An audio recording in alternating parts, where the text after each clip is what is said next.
This is the last part of book review of Techniques of Positional Play by Valeri Bronznik and Anatoli Kerekhin. This is the best book on positional play. I regard it as top 10 books. So, the topic of today's video is from the book Restricting Your Opponent's Rooks. And here we have a position in front of us, and it is whites to move, and you have to restrict your one of the black rooks. And how you can do it. And I want you people to pause and think that how you can do it.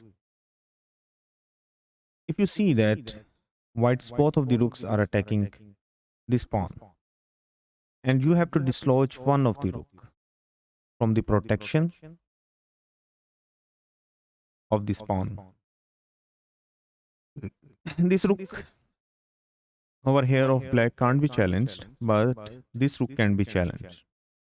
So you play the move a5. And if he has to protect this pawn, he has to move his rook over here. And that would be a blunder. The best move for black was rook b5. Go after rook into b5, pawn into b5, c into b5, rook c5 attacking these two pawns. And here white has just a decisive advantage. But for the move rook a6, and how you can paralyze this rook. You can paralyze this rook by playing the move b4, and this is the concept. One of the ideas. We're going to see three more ideas, but here we are going to look at one of the ideas. A blunderous move by black, and you restricted him over here by playing the move b4, and this rook can't move over here. And when you have restricted your one of the opponent's rooks, the theme is that you are going to exchange the second active rook of your opponent. Remember, this is the theme. Here black played the move king e7. Now rook e3, going for the exchange of these rooks. And black understood that immediately exchanging uh, is problematic for him. So he played the move king d6, but now king e2, developing your king first. He played the move h6, but now you exchanged rook into e6, king into e6, king e3. And now you see that your king is very active, your rook is very active. And here black played the move king e5, but now f4 check. And white is completely winning because his black rook is just out of the game. So we are going to look at another example. Here you have seen that black's rook is being trapped because this square is being protected by the knight. So this rook can't move. This knight is active, although of black. If you look at it, white has already an exchange down, but he has just one pawn above. So if you take, when you see that one of the pieces of your opponent is completely restricted by you, you are going to exchange the active piece of your opponent. So that's why here white took the best decision, and that was bishop into e6. But remember that after bishop into e6 and black takes this knight, you are thinking this calculation in your mind. But black can just activate his rook by playing the move. What is the move? a5. So you would counter this move b4. But if he still plays the move a5, what are you going to do? You are going to play the move a3. And if it takes it, this is we are going calculation. We are going to do it in your mind. With what piece you are going to take it? You can't take it with the pawn, so you would be taking with the king. But he's still rook up. Your king would be over here. Your knight would be over here. You're going to think clearly. Can't this king go then for these pawns? You have to calculate thoroughly. But if you see that these pawns would queen first, so that's why the first move he did was bishop into e6 after king into e6. Now he played the move b4, restricting black from playing the move a5. But black still played the move a5. How restrict him further? Because we did a wrong calculation that if we play the move, sorry, a3 over here and white plays black plays the move pawn into pawn and king into pawn. Over king and knight would be restricting to restrict this rook. So what is the best move to restrict further this rook? And white played the best move, and that was b5. This game was played between Salmon versus Albert in Cave 1978. Black is still trying to activate his rook. He played the move a4, and now he would have this scare. And you can't allow black to play further this move. So you restrict it by playing the move e3. Now black played the move, waiting move h6, and he want to open up this side of the board. How you can restrict it? h4. Black played rook a5, going after this pawn, but now king b4. Rook has to go back. Rook a7. But can you play this move immediately? No. You have to prepare this move. Waiting move. Giving the king the move. And if this king moves, for example, like this over here, sorry, then it will be just check and winning. It is over here. Now still you are going for this knight c8 move. The rook will have to move. Then what? Knight check. This happened actually in the game. And you are going to pick up this pawn. But first, black played desperately and sacrificed one of his pawns to get some activity. H into g5, h into g5, now f into g5. King went out for the f7, going to pick up these pawns. Now, you must be fast enough. You have seen this in your mind, this type of structure that might arise.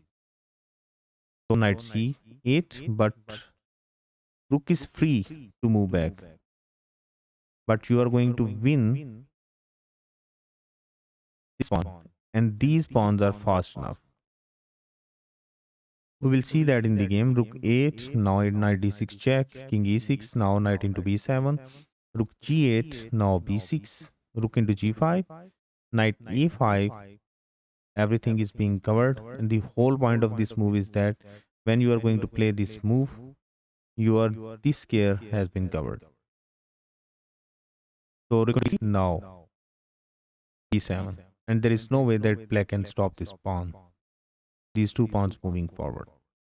So here he resigned. So we look at another example. This game was played between Radolo versus Westerinen in Helsinki in 1972, and this is not an easy example. Here, black this rook over here on b7 is being restricted by white's knight. And what if it would be black's move, he is going to immediately play this move to activate his rook. So how to counter this move of black first? Or you think that how you can counter this move? You can counter this move by creating an other weakness on the next side of the board. These this is a tough example, I know that. And how you can create another weakness on the board. This rook is being blocked by this black's bishop. So you want to open up this rook. How you can do it? You're going to play the move f5. The point is that if black takes the pawn, now knight e7 check, and king has to move. King to a7, you pick up this pawn and you're threatening this bishop. And this bishop, for example, stops over here. Now first, remember the rule in third part of the video where I told you that how to restrict your opponent bishops by playing like this, c3. And the pawn if over here, then you are going to play this move. c3 restricting the bishop. Now rook bb8, first activating the rook, black activates, but now he's very slow in that. You can just play the move rook d2, going after these pawns. Black goes for rook d8, but now first rook into d8 check, rook into rook. Now king c2. You are controlling these squares.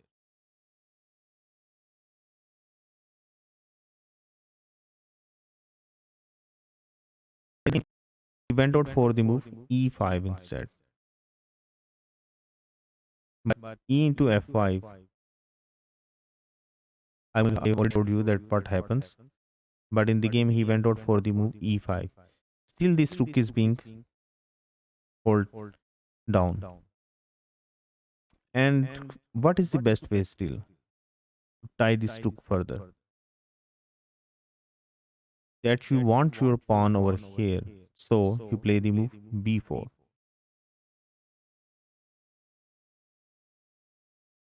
And he still can't play this move. Because now c5 and this bishop will have to move bishop f8. Now this comes over here. And next threat is white plays the move knight a5.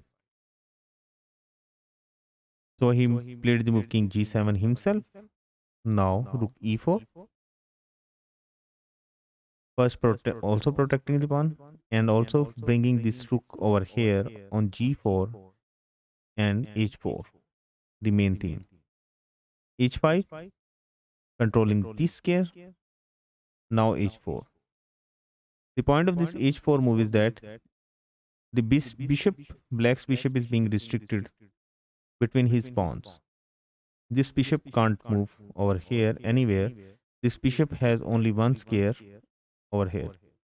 If you see my part 3 video, which was restricting the bishops of the same book, I will suggest you, I have already suggested you that you must purchase this book. It is a very good positional book regarding positional play. And now still white is now threatening to play the move g4. So black countered by playing the move rook g8, now king d2, and this king is coming into the game protecting this pawn. And these two rooks would be completely free then to move. King h6, now first protecting the rook, and here black played the move over here rook bb8 because there was no way to activate this rook. So he give the exchange by playing the move rook bb8. Another try was playing the move a5, but he still plays the move a3. And after a into b4 and a into b4, he would still have to go for this move, rook bb8. And this was the better way because in this way, after knight takes the rook, rook into knight, and white plays the move king c3. Black has this file,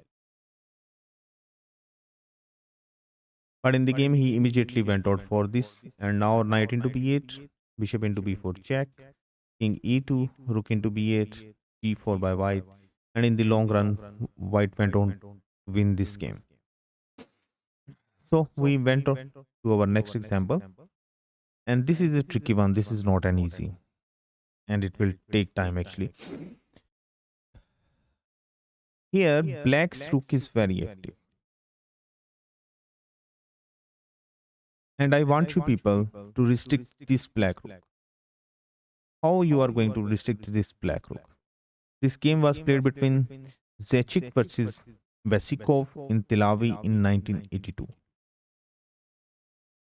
How can you restrict this black rook in this position? Think. This is the idea which was being also used in Super Grandmaster games. And to restrict this black rook, the move is bishop to a7. Now this rook is fully restricted.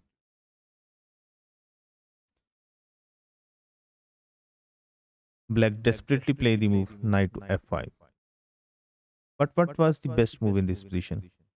Bishop e6 was the best move to bring the rook back into the game, because now black would be threatening to play the move rook c8. But still, white can counter by playing the move rook c6. And now here, bishop b5, b6, and white was happily agree to give his rook. The reason behind is that knight into c6, d into c6, this bishop is being challenged, rook into a7, queen into rook, bishop into c6, and now the move is queen a2. The point of this queen a2 move is that knight is coming over here.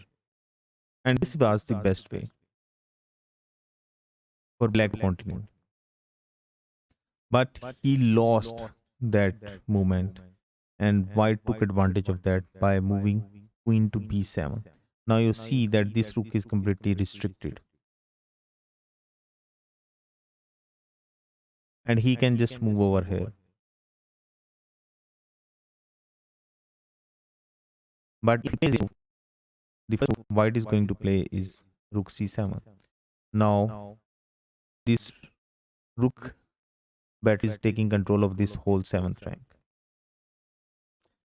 In the game, he went out for the move knight to g4, but now bishop f1.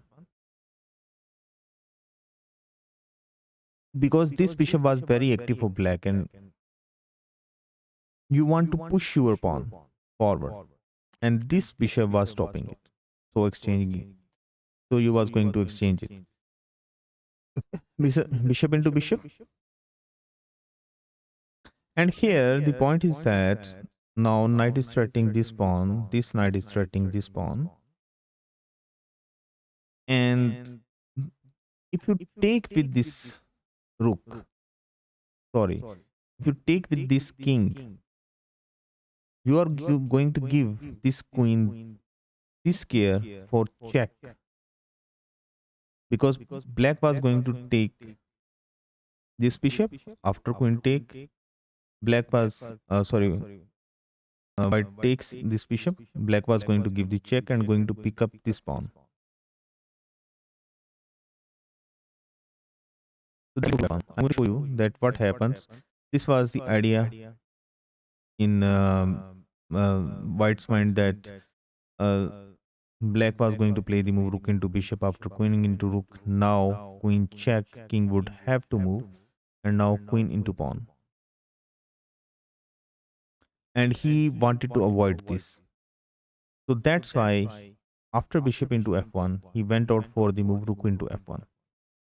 You may see that how this bishop is completely restricting this rook. Rook c8 by black. Now this bishop is active, but it is very late because this pawn is going to move forward. b5, rook c4, going after this knight. So knight g5, bishop e5, going after this knight. Now knight d3, hitting the bishop. Rook c3, challenging the bishop. Now rook c1. And here, if you take the in the game, he took the knight and gave away this queen. But already his position was completely lost. He played the move rook into d3, and white played the move rook c8, queen into c8, queen into queen check, king g7, and here already black has lost the game. But what happened if you, he took the rook? Because now knight into rook. The problem was that black had to play this move bishop over here, but now queen c6. The pawn was going to move forward and queen. So I'm going to show you the idea. Remember this idea. If black has this rook over here on open file and he has just one queen protecting it, you can restrict your opponent's rook by placing your own piece in its way, and the best piece is the bishop. Now you see that queen a7 and this bishop was controlling this square and this queen was controlling this square, the open square. And this is one of the ideas that you can restrict your opponent's rook. So if you like my video, kindly subscribe and hit the bell icon button. Thank you very much.